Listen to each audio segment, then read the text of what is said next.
อันที่ห้าบักกาสัตว์ที่นำที่เปิ้นนำไปกินเป็นอาหารห้าประการบักกาขายห้าประการอันนี้คืออาชีพที่มันสุจริตทำอาชีพเว้นจากอาชีพห้าอย่างนี้ก็ถือว่าเป็นอาชีพสุจริตแต่ว่าทำด้วยความซื่อสัตย์ทำด้วยความซื่อตรงตั้งใจทำเต็มใจทำเลิกเป็นเวลาซื่อสัตย์สุจริตเอากับที่เปิ้นฮื้อที่เปิ้นบ่ฮื้อก็บ่เอาอันนี้คือทำอาชีพสุจริตมีเมตตาทำทานเป็นปกติวิสัยอยู่ในศีลกินในธรรม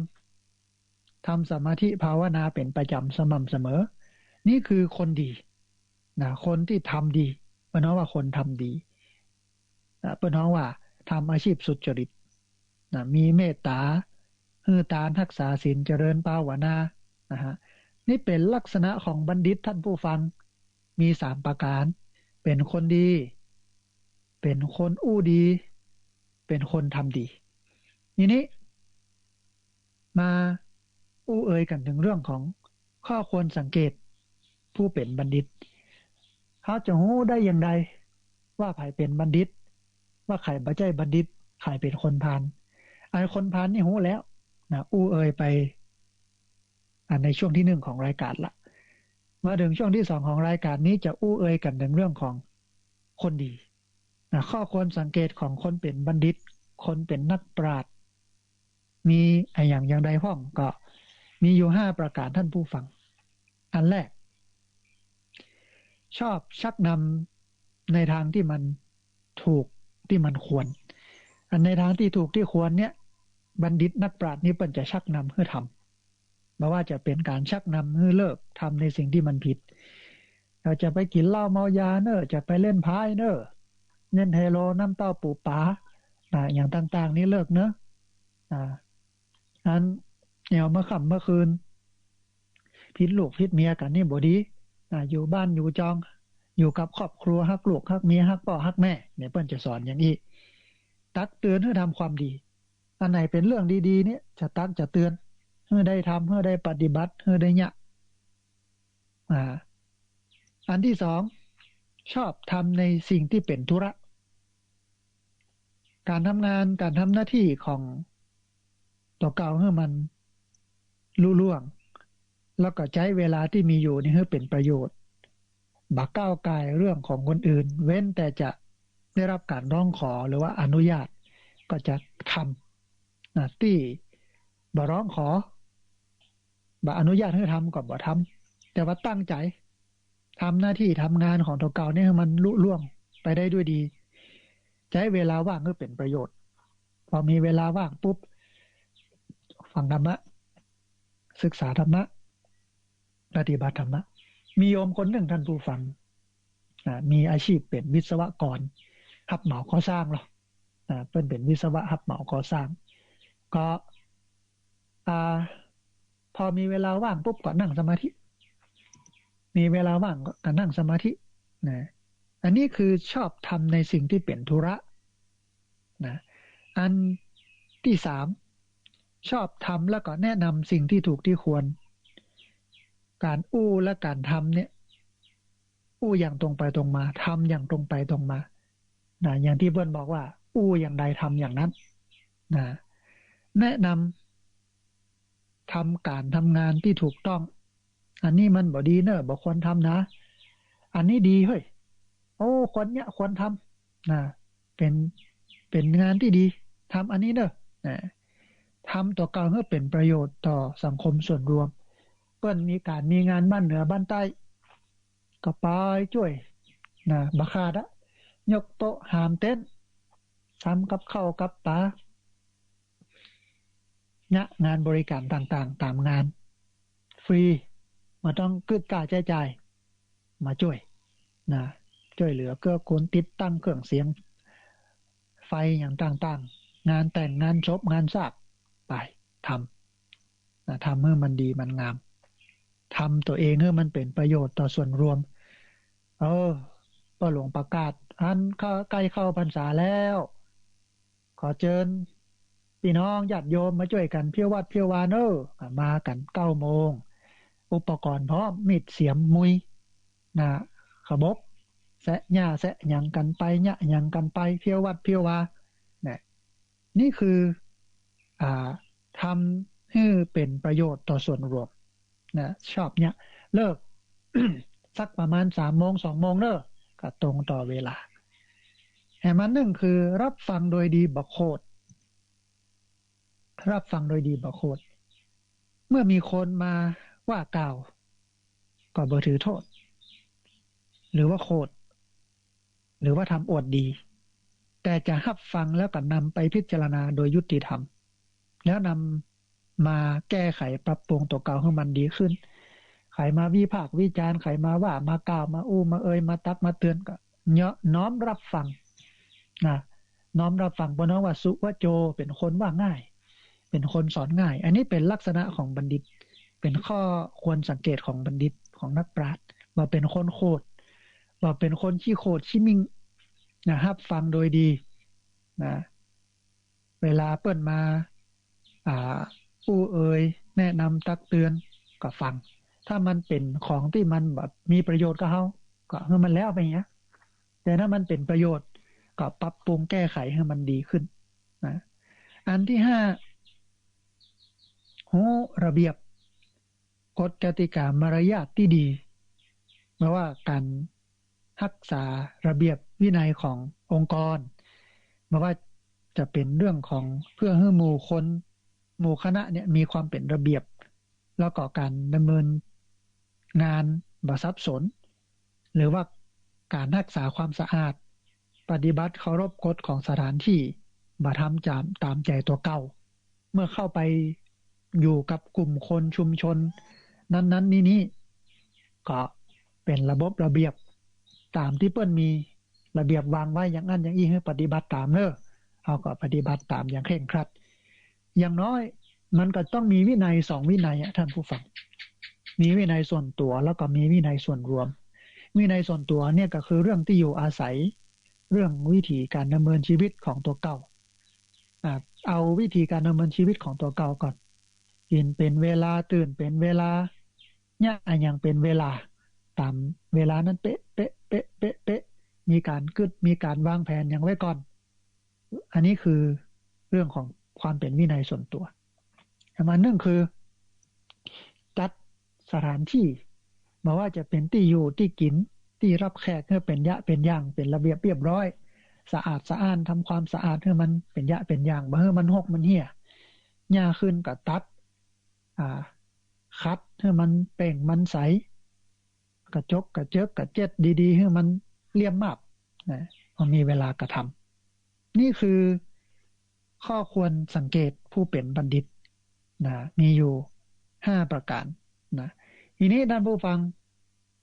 วิธีคบบัณฑิตวิธีคบบัณฑิตอันแรกมันไปมาหาสู่บ่ให้ขาดติดไปเตื้อเดือนไปเตื้อก็ได้ปะกันพบกันบ่อยๆมันไปมาหาสู่แต่ว่าช่วงนี้ก็โซเชียลดิสเทนซิ่ง คือไปแต่ว่าอยู่ห่างกันน้อยนึงใส่หน้ากากเงี้ยจะอู้จะเอ่ยจะสอบจะถามยังก็ทำไปนี่คือมันไปมาหาสู่อันที่สองมันเข้าไปนั่งใกล้เพื่อสดับตับฟังเพื่อปรึกษาปัญหาเพื่อรับข้อแนะนำต่างๆจากเปิ้นนะแต่ว่าช่วงนี้อาจจะห่างกันน้อยนึงเพื่อมันใกล้กันล่ำไปเพื่อโลกมันแผ่ไปหากันอันที่สามมีความจริงใจให้ความเก่งอกเก่งใจต่อเปิ้นนะมีความจริงใจให้ความเก่งอกเก่งใจต่อเปิ้นก็กึดกอยพอเวลาจะยะอย่างเวลาเขาจะยะอย่างที่มันเป็นความชั่วความผิดความบ่ดีก็กึดเก่งใจเปิ้นบ่มีหน้าไปสู้เปิ้นนะอย่างเงี้ยนะถ้าทำอย่างนี้แล้วทำชั่วแล้วทำบ่ดีแล้วจะบ่มีหน้าไปสู้เปิ้นเพราะนั้นบ่ควรทำความชั่วนะอันที่สี่ฟังคำแนะนำฟังกำอูของเปิ้นฟังธรรมของเปิ้นฟังโอวาทเปิ้นแนะนำสั่งสอนอบรมอย่างใดก็ฟังด้วยดีนะอันที่ห้าจำธรรมจำกรรมแนะนำที่ได้ฟังนั้นไว้ เป็นคติเตือนใจให้สอนตัวเก่าเป็นข้อคิดคำอ่านเอาไว้สอนตัวเก่าเอาไว้แนะนำเอาไว้ตักเตือนตัวเก่านะข้อที่6คือพิจารณาใจความของธรรมที่จำได้นั้นให้ดีว่ามันมีใจความสำคัญอะไรอย่างพ่องที่เปิ้นอูมาเนี่ยที่เราจำไว้เนี่ยเพื่อเราจะเอาไปปฏิบัติเพื่อเราจะเอาไปบอกต่อน้องหนุ่งซุ่มซองพี่น้องทั้งหลายให้ได้รู้ได้เข้าใจร่วมกันอันที่7พยายามปฏิบัติตามธรรมตามคำสอนที่ได้ฟังแล้วและได้ไข้ควรแล้วอย่างดีนะคือปฏิบัติตามนั้นนี่คือวิธีคบบัณฑิตท่านผู้ฟังคบนักปราชญ์คบบัณฑิตนะมันมีอันนึง ซึ่งเป็นอันสุดท้ายอานิสงส์ของการคบบัณฑิตนะข้อแรกเวลาเขาคบบัณฑิตเนี่ยเขาจะมีใจผ่องใสสามารถทำความดีตัวไปได้ง่ายๆมีจิตใจผ่องใสสามารถทำความดีตัวไปได้โดยง่ายมันบ่มีปัญหามันบ่มีอุปสรรคมีเครื่องกีดกั้นกีดขวางอะไรอย่างนั้นง่ายอันที่สองได้ปัญญาเพิ่มขึ้นเป็นคนนักแน่นมีเหตุมีผลได้ปัญญาเพิ่มขึ้นเป็นคนนักแน่นมีเหตุมีผลเพราะคบคนที่มีปัญญาอันที่สามมีความเห็นถูกเป็นสมาธิิกหันว่าทำดีได้ดีแต่เดี๋ยวนี้ทำชั่วได้ชั่วแต่เดี๋ยวนี้บาปมีแต่บุญมีแต่เนอะมีเหตุมีผลหรอกนะฮะอันที่สี่คือบ่ต้องเศร้าโศกเดือดร้อนเพราะทำความผิดที่เปิ้นเดือดร้อนห้อนใจเป็นตุกกันนะพอไปปล้นเงินปล้นทองไปเนี่ยบ่ดีบ่ดักเปิ้นตุกฮ้อนหลีกหนีตำรวจทหารโดยมายับมาข้ามคาลาวีเฮาก็ต้องได้ตุกกับสิ่งเหล่านั้นเพราะว่าเฮาอยู่กับบัณฑิตอยู่กับนักปราชญ์เปิ้นแนะนำช่องทางที่อยู่รอดปลอดภัยนั่นบ่ฮื้อได้ต้องทุกข์ต้องโทษเพราะเฮาไม่ได้ไปทำความผิดอย่างเงี้ยอันที่ห้าเป็นที่ยกย่องสรรเสริญของคนทั่วไปนะคนทั่วไปทั้งหลายเมื่อเฮาคบคนดีเฮาปฏิบัติดีคบบัณฑิตเฮาปฏิบัติตัวตามที่บัณฑิตแนะนำพร่ำสอนเปิ้นก็จะยกย่องโอ้ไอ้น้อยนี่ดีแต่โอ้เน็ตขนาดได้นะเนี่ยดีรักษาไว้เด้อเนี่ยเปิ้นจะยกย่องสรรเสริญอันที่6นะมีความสุขปลอดภัยจากอุปสรรคและภัยพานต่างๆมามีเรื่องอะไรอย่างที่มันมากวนตัวกวนหัวมาให้ได้รับความเดือดร้อนร้อนใจกับเรื่องที่มันเป็นเรื่องมีความสุขความปลอดภัยจากอุปสรรคภัยพานต่างๆบ่มาก้ำมากายเพราะเฮาไปยุ่งกับมันหรอกถึงแม้จะมาก้ำมากายเฮาก็จะมีวิธีการในการป้องกันและแก้ไขมันได้มาให้มันละเมิดมาให้มันเป็นเรื่องใหญ่ขึ้นเอาเรื่องน้อยเป็นน้อยเอาเรื่องใหญ่เป็นเรื่องน้อยเอาเรื่องน้อยเป็นเรื่องน้อยหรือสูญหายหลายมุดไปเบอร์มันมีนะอันที่7มีความเจริญก้าวหน้าสามารถตั้งตัวได้เร็วถ้าคบบัณฑิตนะคบบัณฑิตคนนักปราชญ์เนี่ยมีความเจริญก้าวหน้าสามารถตั้งตัวได้เร็วอายุน้อย100 ล้านนี่หรอ ประสบความสำเร็จได้เร็วอันที่8แม้ละโลกนี้ไปแล้วก็ไปสู่สุคติโลกสวรรค์นะได้ไปสู่อบายภูมิภูมิที่มันสูงขึ้นไม่ใช่อบายภูมิที่มันสูงขึ้นอันที่9บรรลุมรรคผลนิพพานได้โดยง่ายนะเพราะว่าเรามีทิฏฐิที่มันถูกต้องคบบัณฑิตนักปราชญ์ปฏิบัติตัวถูกต้องเข้าหล่องเข้ารอยมันก็ดำเนินไปตามมรรคตามผลนะฮะท่านผู้ฟังแท้จริงเนี่ยบุคคลผู้มีปกติสมคบกับคนผ่านย่อมเศร้าโศกสิ้นกาลนานเพราะการอยู่ร่วมกันกับคนผ่านเนี่ยเป็นเหตุนำทุกข์มาฮื้อในการทุกเมื่อ เมื่อการอยู่ร่วมกันกับศัตรูเหมือนการอยู่ร่วมกันกับศัตรูส่วนบัณฑิตมีการอยู่ร่วมกันเป็นสุขเหมือนสมาคมแห่งหมู่ญาติเหมือนอยู่กับญาติอยู่กับพี่กับน้องเพราะเหตุนี้นรชนพึงคบบัณฑิตผู้มีปัญญาเป็นพหูสูตรเอาการเอางานมีศีล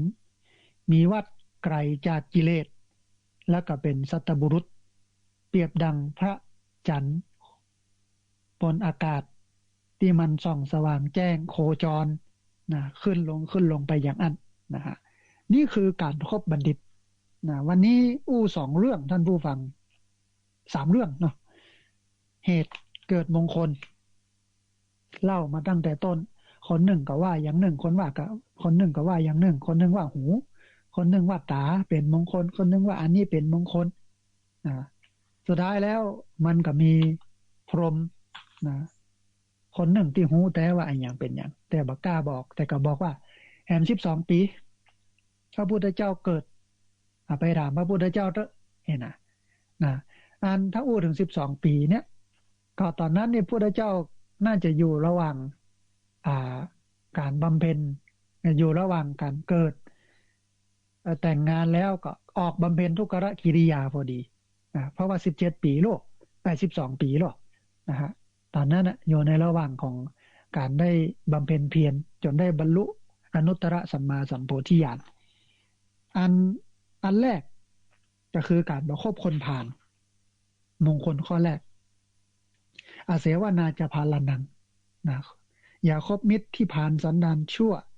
จะพาตัวเน่าดิบจนชิบหายแม้ความคิดชั่วช้าอย่ากล้ำกลายเป็นมิตรร้ายภายในทุกใจครันนะอู้กันถึงเรื่องของลักษณะของคนพาลก็มี3 อย่างคนพาลนี่มักจะคิดชั่วอู้ชั่วแล้วก็ทำชั่วทีนี้สังเกตว่าใครเป็นคนพาลใครเป็น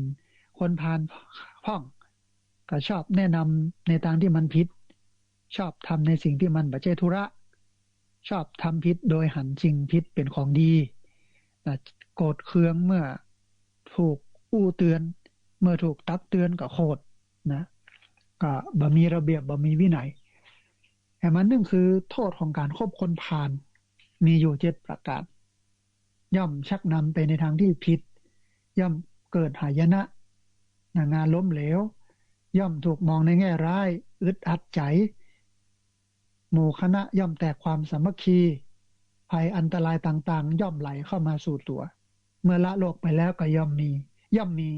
อบายภูมิเป็นที่ไปหลักปฏิบัติในชีวิตประจำวันก็มีอยู่5 ข้ออานิสงส์ของการคบคนพาล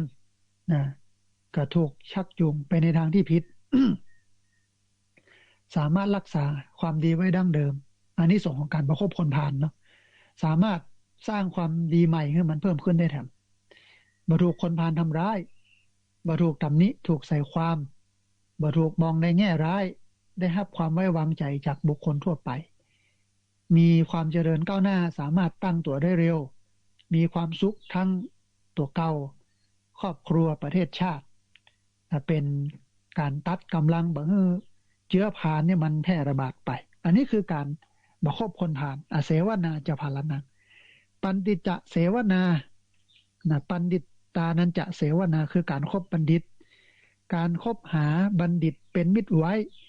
จะช่วยให้พ้นทุกข์สุขสันต์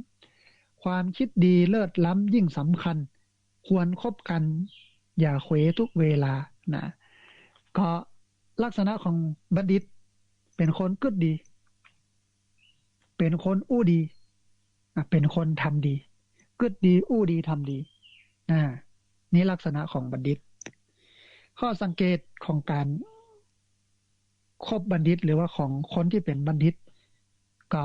ชอบชักนำในทางที่ถูกที่ควรอย่างถูกอย่างควรก็ทำนะ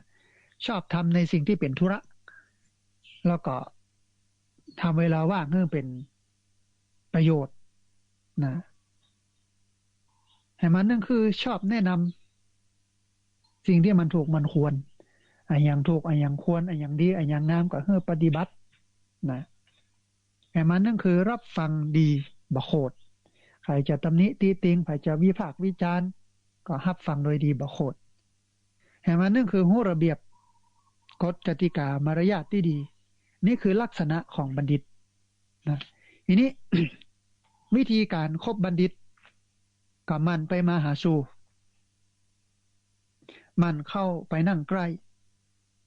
มีความจริงใจความเก่งอกเก่งใจเปิ้นฟังคำแนะนำฟังคำอู้ของเปิ้นนะจำคำแนะนำที่ได้ฟังนั้นไว้แล้วเป็นคติเตือนใจเอาไว้สอนตัวเก่าพิจารณาใจความของ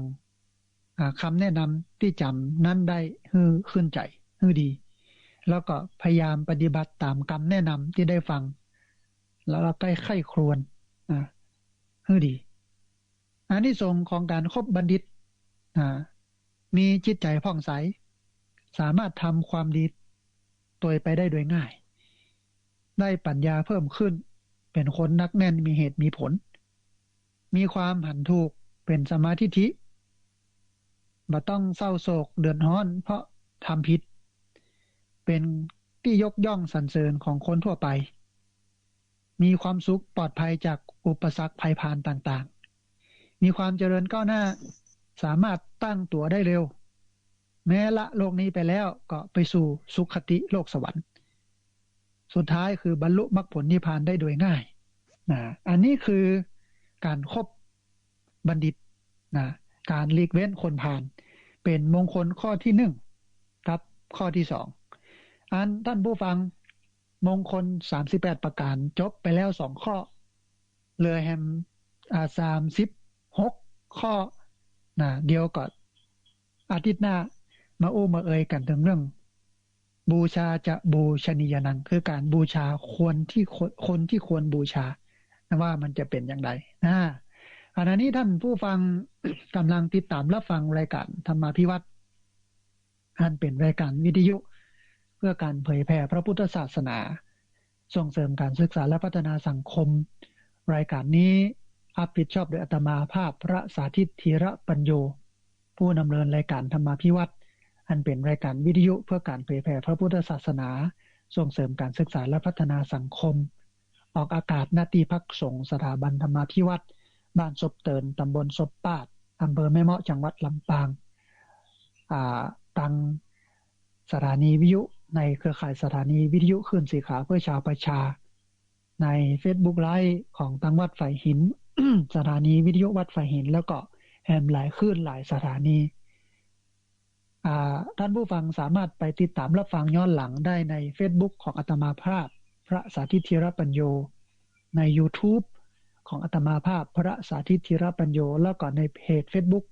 ของอาตมาภาพคือสถาบันธรรมาภิวัตน์ได้3ช่องทางสุดท้ายต่างหลังนี้สามารถcopy link เอาไปส่งเอาไปแชร์ให้กับญาติธรรมทั้งหลายให้ได้ยินได้ฟังกันตัวตอนนี้ได้เวลาเปิดสายให้ท่านผู้ฟังที่ฟังอยู่ทางบ้านจะได้โทรเข้ามาร่วมเอ่ยกันจะได้โทรเข้ามาร่วมแสดงความคิดความเห็นกันแล้วเรียนเชิญเจริญพรนะท่านผู้ฟังเนอะโทรเข้ามาร่วมเอ่ยกันโทรเข้ามาร่วมแสดงความคิดความเห็นกันได้ที่เบอร์064 125 4122เบอร์064 125 4122พอดีมีสายเข้ามาสายหนึ่งเดี๋ยวรับสายนี้ก่อนเปิ้นจะว่าอย่างไรพ่องเจริญพรเจ้าข้าพเจ้าเจ้าพระอาจารย์สาธุโยมแม่แนะนำแม่คำนวณเจ้ซ้อนลำปางเนาะเจ้าวันนี้สัญญาณเป็นอย่างไรพ่องโยมแม่ชัดเจนดีเจ้าโอ้อนุโมทนาบุญธรรมะเป็นได้พ่องวันนี้ถูกใจกูย่างกูข้อเจ้า ได้ฟังแล้วแต่ว่ามาข้องใจดีว่าคนพานี่กับประเด็นคนตำมูนี่เองเก่าแต่มันเกี่ยวข้องกันเนาะคือมันเป็นญาติของเป็นปีของลูกเบาปีเมียอีเนาะปุ้นภาคอีสานคุณเจ้าอันนี้ก็ผ่านจังปีอ่ะก็คือโอกาสติ๊กก็คือโอกาสอากาศกันมากันเฮนาจำได้เฮนากะเอาคันทุกอย่างเลยเพราะว่าคือว่าเป็นได้หน้าหางานนี่เนาะหางานเพราะว่ากินเปอร์เซ็นต์น่ะเวลาเปิ้นติดประจำมาแล้วเพราะว่า เวลาเงินติเหลียแก้ลมแลมไปเอาเนี่ยถ้ามันจะเป็นการรังเกียจพี่น้องก็ถ้าว่าบ่าครบนี่ก็ต้องหลีกเว้น หลีกเว้นจากเขาถ้าบักใกล้เป็นอันดีเจ้าเดือดร้อนมันก็ได้ละแม่นนะถ้าเฮาครบเฮาก็จะเดือดร้อนถ้าหลีกเว้นเฮาก็จะสบายใจแต่ว่าเจ็บกำเดียวนะมันเจ็บกำเดียวเราก็จะสบายตั้งหน้าเนาะเจ้าแม่น่ะก็เขาว่ารังเกียจพี่น้องอีกหมอเฮาก็ว่ามันบ่ดีโลกก็บ่ครบประกาศอีกถ้ามันดีก็เพิ่นก็คบกันรูปๆอีเนาะเจ้าแม่น่ะมันทำเนาะอนุโมทนาบุญกับโยมแม่เน้อเจ้าเข้าใจกูข้อเจ้าสาธุอนุโมทนาจากอันเจซ้อนเมืองปานแม่คำนวณเพิ่นบอกว่าโอ้อันจะถ้าเป็นญาติพี่น้องนี่จะคบกันเพราะบ่ต้องคบแล้วถ้าผ่านอย่างอี้นะเฮาก็เลิกกันเลยนะที่จริงคนบ่ใช่เป็นญาติพี่น้องเนี่ยมันก็น่าคบเหมือนกันนะพอดีมีสายเข้ามาสายหนึ่งเดียวครับสายนี้ก่อนเปิ้นจะว่าจะได้พ้องเจริญพรครับกวสาครับท่านอาจารย์สาธุโยมป้าแนะนำตัวน้อยพ่อบุญธรรมบ้านโป่งหนองเวียงปะเป้าครับสาธุเจียงไฮ้ป้ออันสัญญาณเป็นอย่างไรพ้องสัญญาณนี่ชัดเจนตลอดครับโอ้ธรรมะวันนี้เราเป็นอย่างไรพ้องโอ้ก็เข้าใจดีอยู่ได้อันครบบักครบคนพานครบบัณฑิตมงคล38ประการเนาะป้อเนาะครับวันนี้เอามงคลมาฝากกันแต่เจ้าเลยอนุโมทนาบุญกับป้อเน้อครับผมกาไว้สาครับสาธุเจริญพรนะป้อบุญธรรมบ้านป่งหนองเวียงป่าเป้าเชียงไฮ้ได้โทรเข้ามาร่วมบูร่วมเอ่ยกันได้โทรเข้ามาร่วมแสดงกำกึดคอมเมนต์กันพอดีมีแหมสายหนึ่งโทรเข้ามาเดี๋ยวครับสายนี้ก่อนเปิ้นจะว่าอย่างไรพ้องเจริญพรไม่สาเจ้าอาจารย์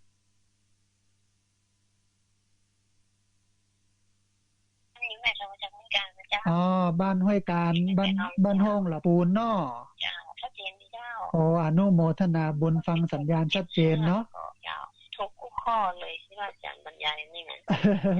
ฟังแล้วก็ได้ม่วนอกม่วนใจขอฝากก่อนในสักหมดได้เลยขออนุญาตเจ้าเกิดเป็นคนต้องทนสู้อยู่เพื่อหวังแม้คาดพังอย่ายอมแพ้แก้ตัวใหม่ข้างหน้าจะต้องผ่านอีกนานไกลไฟให้สูงมุ่งทำดีอนาคตเป็นอย่างไรใครไม่รู้วันนี้อยู่ผู้ไม่ได้ใครคำฝันสิ่งที่ผ่านไปแล้วก็แล้วกันปัจจุบันชีพยังอยู่สู้ต่อไปอย่าประมาทลุ่มหลงไหวในชีวิตรักษาจิตอย่าให้ห่างทางกุศลดำรงมั่นในธรรมะพระเทศทนประพฤติตนทำแต่ดีนี่คือคนนะเจ้าสาธุอนุโมทนาบุญเนอสาธุแม่สายทองได้ฮึกครอนที่เป็นประโยชน์ก่อนธรรมะมาเอ่ยกันในรายการพอดีมีสายก็มาเดิมสายหนึ่งเดียวครับสายนี้ก่อนเปิ้นจะว่าจะได้พ้องเจริญพรแม่จัดเจ้าอาจารย์แม่อุ้ยอินอยู่แม่จับเสมอฟังอยู่นะสาธุโยมแม่อยู่ที่ไหนก็อยู่แม่จับเสมอใต้อำเภอสำเมิงเชียงใหม่เนาะแม่เนาะฟังไม่วางวิดีโอนะสัญญาณชัดเจนดีเนาะแม่เนาะชัดเจนเจ้าสาธุเป็นกำลังใจท่านเด้ออนุโมทนาบุญได้กำลังใจจัดนักเลยโยมแม่ว่าสาธุเจ้าสาธุพี่น้องทางสำเมิงก็โทรเข้ามาร่วมร่วมเอ่ยกันโทรเข้ามาร่วมแสดงกับกึศความเห็นกันเรียนเชิญเจริญพรนะท่านผู้ฟังเด้อที่เบอร์064-125-4122 มีสายก็มาสายหนึ่งเดี๋ยวครับสายนี้ก่อนเปิ้นจะว่าจะได้พ้องเจริญพรไม่สาครับท่านพระอาจารย์ครับนี่คนนั้นประเทศคนนาแดงนะครับนี่อำเภอนาน้อยจังหวัดน่านเนาะเพิ่นน่าจะน่านครับสาธุอยู่ตลอดเลยครับวันนี้เป็นได้พ้องสัญญาณโยมป้อสัญญาณชัดเจนดีครับชัดเจนนะครับฟังเหตุกับม่วนดีเขาเข้าใจดีครับตั้งนานครับได้ประโยชน์ได้สาระดีเนาะป้อเนาะครับได้นำคำสอนอยู่ในอกในใจแล้วมันซึ่งมันอกมันใจครับมันสุขใจสบายใจครับฟังเสียงอาจารย์เขาม่วนแท้สาธุอนุโมทนาบุญเด้อป้อเด้อกำลังใจ ท่านพระอาจารย์ของพระอาจารย์อยู่ดีมีชุกอายุวันยืนยาวหลบหัวหลบใสแก่วัตถุการต่อไปครับสาธุโยมป่ออนุโมทนานะไว้สายครับสาธุโยมป่อโทรมาจากเมืองน่านนะมาฮือปอนฮือศีลฮือปอนกันมาอำนวยอวยชัยกันแล้วก็บอกว่าสัญญาณชัดเจนฟังธรรมก็ม่วนดีนะพอดีมีสายก็มาแถมสายหนึ่งเดียวครับสายนี้ก่อนเปิ้นจะว่าจะได้พ้องเจริญพรเจ้าแก่ไว้แต่เจ้าท่านอาจารย์แม่จุกแก้วมันศิลธรศิเตี้ยมันองค์ละปุนเด้อโอ้สาธุท่านพระอาจารย์โอ้สองตอนสองเข้าใจดีเด้อเจ้าโอ้สาธุสัญญาณชัดเจนดีเนาะชัดเจนดีขึ้น98.75วัดห้วยสองจากชัดเจนดีเจ้าโอ้อนุโมทนาบุญนะโยมแม่เนอะทุกวันอังคารเด้อเจ้าโอ้สาธุติดตามรับฟังกันต่อไปนะโยมแม่เนอะจ้าติดตามตลอดเด้อเจ้าเด้อโอ้สาธุเจริญพรสาธุเจ้าพี่น้องจากบ้านโฮงนะละปูนโทรเข้ามาร่วมบุญร่วมเอ่ยกันโทรเข้ามาให้กำลังใจกันตัวอวยพรอวยชัยกันตัว เรียนเชิญเจริญพรนะท่านผู้ฟังเด้อที่เบอร์064-125-4122เบอร์064-125-4122พอดีมีสายเข้ามาสายหนึ่งเดี๋ยวครับสายนี้ก่อนเปิ้นจะว่าจะได้พ้องเจริญพรสวัสดีค่ะท่านพระครูเจ้าสาธุอันคุณโยมแนะนำตัวน้อยแม่ชื่อกมลวันเจ้าละปูนเจ้าแม่กมลวันอยู่ละปูนเนาะฟังสัญญาณชัดเจนนี่เนาะแม่เนาะเจ้าชัดเจนดีเจ้าธรรมะวันนี้เป็นจังได๋พ้องดีเจ้าฟังแล้วม่วนอกม่วนใจเจ้าอ๋อสาธุท่านพระครูอยู่วัดไหนเจ้าอันอยู่ที่พักสงฆ์สถาบันธรรมาภิวัตรนะบ้านซบเตินตำบลซบปาดอำเภอแม่เมาะจังหวัดลำปางโอ้ไก่เนาะท่านครูเนาะแต่อันเสียงมันถึงกันนะเสียงชัดเจนดีเจ้าอนุโมทนาบุญกับโยมแม่เนอะที่ติดตามรับฟังมีทุกวันอังคารเนอะตี 4 ถึงตี 5แล้วก็ลองเข้ามาถึงวันแกนนะเจ้าอ๋อสาธุสาธุลูกนี่ก็แม่นักเต้สันมะครูเต้แม่นละวันต้องระมัดระวังกันจะไปไหนก็บ่ได้เน่เอาใจหากันเนี่ยก่อนเดี๋ยวรอมันคลี่คลายกันก็มาปะกันเนาะนะเจ้าโอ้สาธุอนุโมทนาสาธุเจ้าสาธุนะญาติโยมโทรเข้ามาร่วมร่วมเอ่ยกันโทรเข้ามาร่วมแสดงความคิดความเห็นกันเรียนเชิญเจริญพรท่านผู้ฟังที่เบอร์064-125-4122พอดีมีสายเข้ามาสายหนึ่งเดี๋ยวรับสายนี้ก่อนเปิ้นจะว่าจะได้พ้องสิ้นสุดการโทรเรียนเชิญเจริญพรโทรเข้ามาใหม่เนอะ 2-3 สายที่บ่ได้รับสายเนาะเบอร์064-125-4122พอดีมีสายเข้ามาสายหนึ่งเดี๋ยวรับสายนี้ก่อนเนอะเจริญพรเจริญพรวิชาทานครับสาธุคุณโยมแนะนำตัวน้อยวินบ้านสังเกตเนาะเป้าเด้อสาธุเป้าวินเวียงป่าเป้ามาแล้วท่านตามโทรศัพท์สัญญาณเป็นได้พ้องป่อวันนี้วันนี้ชัดเจนดีครับชัดเจนดีเนาะธรรมะเป็นได้พ้องวันนี้เข้าใจดีฟังแล้วม่วนอกม่วนใจเนาะป่อเนาะเข้าใจดีอนุโมทนาบุญกับป่อเนอะสาธุเจริญพรป่อวินเวียงป่าเป้าเจียงไฮ้โทรเข้ามาร่วมร่วมเอ่ยกันโทรเข้ามาร่วมแสดงความคิดความเห็นกันเรียนเชิญเจริญพรนะท่านผู้ฟังหน้าที่เบอร์064-125-4122 064-125-4122พอดีมีสายเข้ามาสายหนึ่งเดี๋ยวรับสายนี้ก่อนเปิ้นจะว่าอย่างไรพ้องเจริญพรครับอาจารย์สาธุเจริญพรอันคุณโยมแนะนำตัวน้อย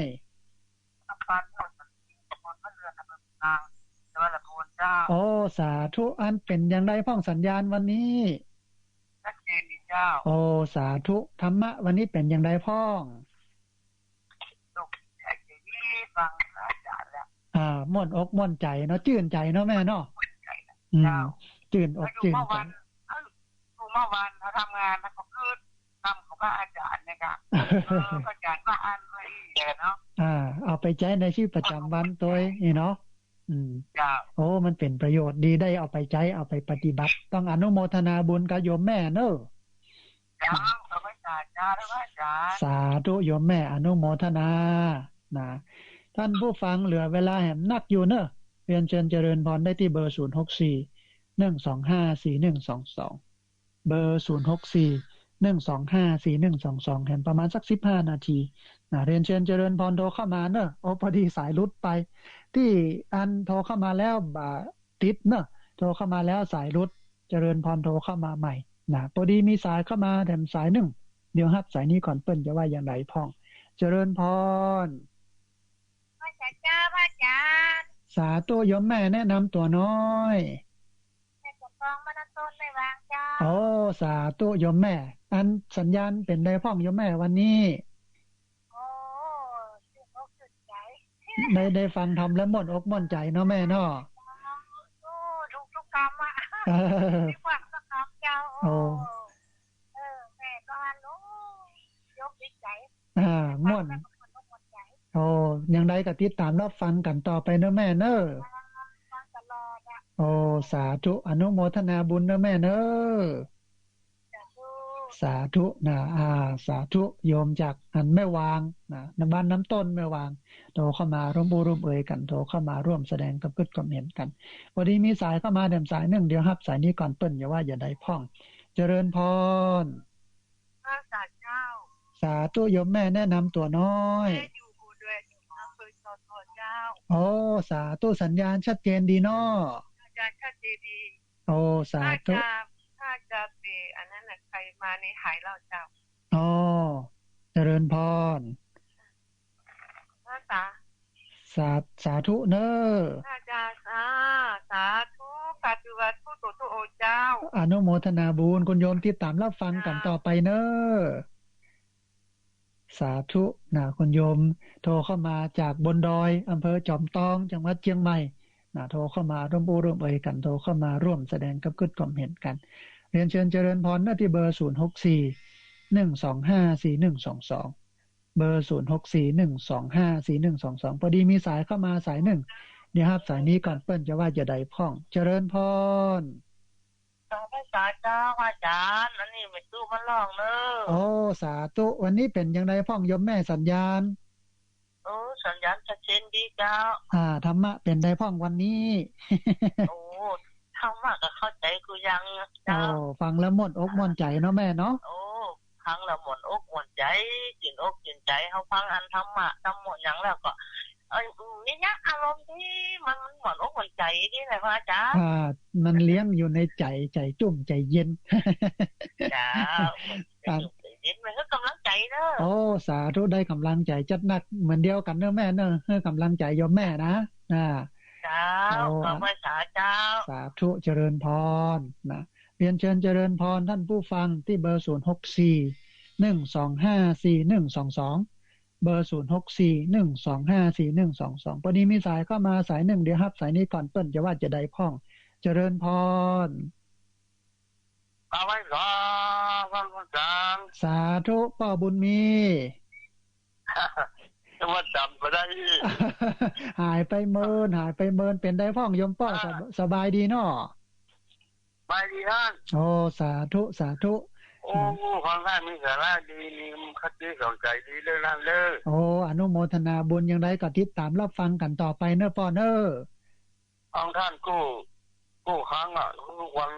การโอ้สาธุอนุโมทนาบุญแฟนพันธุ์แท้นะสาธุใจท่านเด้อกำไว้สาธุเจริญพรป้อบุญมีโทรเข้ามาร่วมเอ่ยกันโทรเข้ามาร่วมแสดงกับกึศความเห็นกันเรียนเชิญเจริญพรท่านผู้ฟังเวลาแห่งประมาณสัก10นาทีที่เบอร์0641254122เบอร์0641254122พอดีมีสายเข้ามาสายหนึ่งเดี๋ยวครับสายนี้ก่อนเปิ้นจะว่าจะได้พ่องเจริญพรพระเจ้าสาธุอันคุณโยมแม่แนะนำตัวน้อยอยู่บ้านห้วยส้มสันปะตองโอ้สาธุสันปะตองเชียงใหม่เนาะแม่เนาะสัญญาณเป็นอย่างไรพ่องโยมแม่วันนี้โอ้ชัดเจนดีเจ้าธรรมะเราเป็นได้พ่องเจ้าฟังแล้วม่วนหัวใจเข้าไปอยู่การเจ้าโอ้สาธุอย่างใดก็ติดตามรับฟังกันเนอะแม่เนอะเจ้าฟังกู้อาการกู้ตุ่นกู้องค์แชมป์ที่แชมป์ไม่จะฟังแล้วหรอกโอ้เนี่ยมีธรรมะอยู่ในใจมันว่าน มันขาดบ่ได้นะเนาะนะฮะอันนั้นบ่ได้เฮาก็ไปไหนบ่ได้เนาะท่านเนาะก็อยู่กับศีลกินกับธรรมมีวิทยุเป็นที่เปิ้งเนาะแม่เนาะบ้านห้วยโซมนี่เปิ้งก็เป็นวัดแห่งใหม่เจ้าเป็นศาลาอยู่เจ้าโอ้ดีละไปช่วยไปหยังกันแม่ก็มีจะได้แม่ก็ไปหอมต้น100 200 400เนาะตามมีตามอัตภาพเนาะแม่เนาะเจ้าถ้าบุญแม่ยังมีแม่รางวัลได้ปล่อยซื่อๆกับทุกเดือนได้ได้มาแม่ค่าหาขนาดเดี๋ยวรอเวลาเนาะแม่เนาะไม่ได้ปล่อยไม่เลี้ยงก็อ่อนแต่เมื่อก่อนเพิ่นนั้นปล่อยกันลูกๆที่มันแบบปีโควิดเพิ่นแม่ก็ตึกก็อ่อนไม่ได้ปล่อยแต่เดี๋ยวมีโอกาสถึงได้มาโยมแม่บุญตึงๆกันเนาะจ้าถึงลักษณะบุญถึงแม่จะได้ไปสักครั้งเนาะได้มาปะมาพบกันเด้อเจ้าสาธุอนุโมทนาบุญนะท่านผู้ฟังเหลือแห่งประมาณสัก6นาทีได้ที่เบอร์0641254122เบอร์0641254122เรียนเชิญเจริญพรได้โทรเข้ามาร่วมเอ่ยกันโทรเข้ามาร่วมแสดงความคิดความเห็นกันพอดีมีสายเข้ามาสายหนึ่งเดี๋ยวครับสายนี้ก่อนเปิ้นจะว่าจะได้พ้องเจริญพรสวัสดีครับสาธุคุณโยมแนะนำตัวน้อยอาจารย์น้อยครับโอ้สาธุสัญญาณชัดเจนดีน้อชัดเจนดีครับอาจารย์อนุโมทนาบุญฟังตลอดเนาะครับฟังตลอดครับอนุโมทนาบุญอย่างใดก็ติดตามรับฟังกันต่อไปนะโยมเด้อบ้านค่ายป้อนานค่ายเนาะบ้านน้อยๆเนาะอยู่นี้บ้านอาจารย์ดีสถานีวิทยุคืนสีขาวเป็นไรครับอยู่ใกล้สถานีฮันเปิงสัญญาณมันชัดครับชัดเจนดีครับอนุโมทนาบุญนะป้อนครับสวัสดีครับสาธุป้อนานค่ายอยู่ข้างๆอันสถานีวิทยุฮั่นเลยนะได้ฟังได้ยินกันเป็นประจำเป็นที่คอยเปิ้นสัญญาณชัดนะเรียนเชิญเจริญพรที่เบอร์0641254122พอดีมีสายเข้ามาสายหนึ่งเดี๋ยวรับสายนี้ก่อนเปิ้นจะว่าอย่างไรพ่องเจริญพรพระเจ้าจากหนองผ้าขาวเจ้าสาธุโยมแม่จากหนองผ้าขาวเนาะเจ้าฟังผู้อาการแต่ไม่ได้โทรบ่อยเจ้าสาธุเป็นได้โยมแม่สัญญาณชัดเจนดีก่อสัญญาณชัดเจนเจ้าสาธุฟังธรรมะวันนี้แล้วเป็นอย่างไรพ่องธรรมะนี่ฟังทุกวันก็ยังแบบว่ามันเขาไม่ได้ฟังวันหนึ่งมันก็มันขี้ลืมหน่อยถ้ามันเตรียมจะทีเขาถึงวันเขาก็มันก็ยังมีว่าเขาจะทำอย่างยังว่าอย่างที่คนว่าแต่อย่างเตรียมจะทีเขามันอยู่ในอกในใจเราคอยเตือนเขาเนาะอนุโมทนาบุญกับแม่เนอะกำลังใจนะเจ้ากาวิชาเจ้าสาธุได้กำลังใจจัดนักเจริญพรเรียนเชิญเจริญพรท่านผู้ฟังเนอะประมาณสัก5นาทีที่เบอร์0641254122เบอร์0641254122พอดีมีสายเข้ามาสายหนึ่งเดี๋ยวรับสายนี้ก่อนเปิ้นจะว่าจะได้พ้องเจริญพรกราบไหว้เจ้าท่านสาธุคนโยมแนะนำตัวน้อยโทรจากบ้านใหม่ศิวิไลจะฟังจากคลื่น 103.75 วิทยุชุมชนคนบางลีจังหวัดลำพูนเจ้าชัดเจนดีเจ้าสาธุอนุโมทนาบุญกับคนโยมเนอะโทรเข้ามาร่วมเอ่ยกันโทรเข้ามาร่วมแสดงความคิดความเห็นกันบอกว่าสัญญาณชัดเจนดีที่เมืองลีเนาะอันฟังที่ขึ้นของเมืองลีชัดเจนเรียนเชิญเจริญพรท่านผู้ฟังที่เบอร์0641254122เนอะ0641254122พอดีมีสายเข้ามาสายหนึ่งเดี๋ยวรับสายนี้ก่อนเปิ้นจะว่าจะได้พ้องเจริญพรสาธุพระครูครับสาธุโยมป้อแนะนำตัวน้อยพ่อขัดแก้วไล่บ้านห้วยในซอยหมู่4ตำบลดงดำอำเภอเลจังหวัดลำพูนเนี่ยครับแล้วก็เป็นมาพืชมาภาคขอบคุณท่านพระครูนักหลายๆขอบคุณนั้นแม่สายทองตัวเล่อแม่สายทองบ้านโป่งแล้วผมเป็นถังนั่นถังแม่ช่วยอาจารย์นิพนธ์ครับกับปุญจังไม่มาช่วยกันหลายครับอนุโมทนาบุญได้บอกบุญเปิ้นไปเปิ้นก็ไปช่วยเนาะต้องอนุโมทนาบุญกับป้อเนอะพระคุณข พระคุณท่านพระคุณนักหลายๆกุกกู้ยังกู้อ่านที่พระโคอู้แม่เนี่ยเนาะโอ้ฟังแล้วจื่นอกจื่นใจม่วนใจยังกู้อ่านผมฟังมันโหบ่ค่อยติดครับเนี่ยโหแตะเขาว่าแตะถึงว่าเล่นติดตัวเนี่ยครับพอดีอันเปิ้นโทรเข้ามาหลายสายก็พยายามน้อยป่อเนาะได้ตอนนี้ได้ติดแล้วเนาะดีเนาะป่อเนาะครับอนุโมทนาท่านพระครูครับสาธุเจริญพรสาธุมีความสุขความเจริญอายุมั่นยืนยาวอยู่ว่ามันเนาะสาธุท่านครูเนาะสาธุโยมป่ออนุโมทนาสาธุครับผมอนุโมทนาบุญโยมป่อที่โทรจากเมืองลี้เปิ้นเป็นผู้พิการติดเตียงแล้วก็บ้านน้องเปิ้นไฟไหม้ก็บอกกล่าวให้ญาติโยมได้ไปช่วยกันอย่างกันก็แจ้งข่าวมาแล้วว่าเอาไปช่วยกันละมาพ่อเหนือพ่อใต้เอาอย่างไปฮื้อนี่ต้องอนุโมทนาบุญอันนี้เป็นพลังของสถานีวิทยุเนาะที่มีเครือข่ายคนไปช่วยกันนักๆพอดีมีสัญญาณเข้ามาแห่งสาย1เดี๋ยวครับสายนี้ก่อนเปิ้นจะว่าจะได้พ้องเจริญพรสาธุโยมแม่โทรมาจากทางใดแม่อยู่อำเภอลีบ้านบวกยาวแม่หลงแม่หลงเมืองลีละปูนโยมแม่วันนี้สัญญาณเป็นไงพ่อพอดีเปิ้นโทรเข้ามาหลายสายโยมแม่ตอนนี้ติดแล้วตอนนี้ติดแล้วสัญญาณชัดเจนนี่เนาะแม่เนาะชัดเจนนี่เจ้าอนุโมทนาบุญกับโยมแม่ที่ติดตามรับฟังเด้อฟังทุกอาจารย์อย่างใดก็ติดตามรับฟังกันทำต่อไปเด้อแม่เด้ออนุโมทนาสาธุเจริญพรแม่หลงบ้านบวกเมืองลี้โทรเข้ามาคือมีสายเข้ามาหลายสายอาจจะต้องใช้ความพยายามหน่อยนึงโทรติ๊กโทรติ๊กถึงติดนะฮะอันถ้าบ่ขยันโทรเนี่ยก็บ่ติดเพราะว่าเพิ่นโทรเข้ามาหลายสายพอที่จะได้แฮมสักสาย2สายท่านผู้ฟังที่เบอร์064-125-4122สายที่โทรเข้ามาแล้วบัดติดประมาณสัก 5-6 สายก็เรียนเชิญเจริญพรโทรเข้ามาใหม่ที่เบอร์064-125-4122เบอร์064-125-4122เนาะอันท่านผู้ฟังวันนี้ก็เป็นแห่งอังคาร1ที่เอาเรื่องของมงคลชีวิตมามาท่านผู้ฟังทั้งหลายได้ฟังกันไป2ตอนก็คือการบ่ครบการบ่ครบคนพาลแล้วก็ครบบัณฑิตอันเดียวต่อไปก็จะมามาแถมเรื่องนึงบูชาบุคคลที่ควรบูชาพอดีมีสายเข้ามาแถมสายนึงเดี๋ยวครับสายนี้ก่อนเปิ้นจะว่าจะได้พ้องเจริญพรการมาตรการเจ้าพระอาจารย์สาธุคนโยมแนะนำตัวน้อย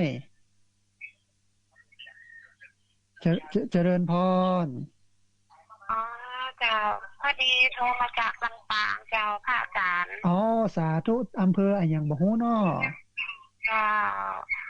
ก็ฟังธรรมะมาเจ้านี่เจ้าสาธุม่วนอกม่วนใจดีเนาะเจ้ายังใดก็ติดตามรับฟังกันต่อไปเนาะสาธุอนุโมทนาบุญกับคุณโยมเน้อสาธุเจริญพรพี่น้องลำปางโทรเข้ามาสายสุดท้ายพอดี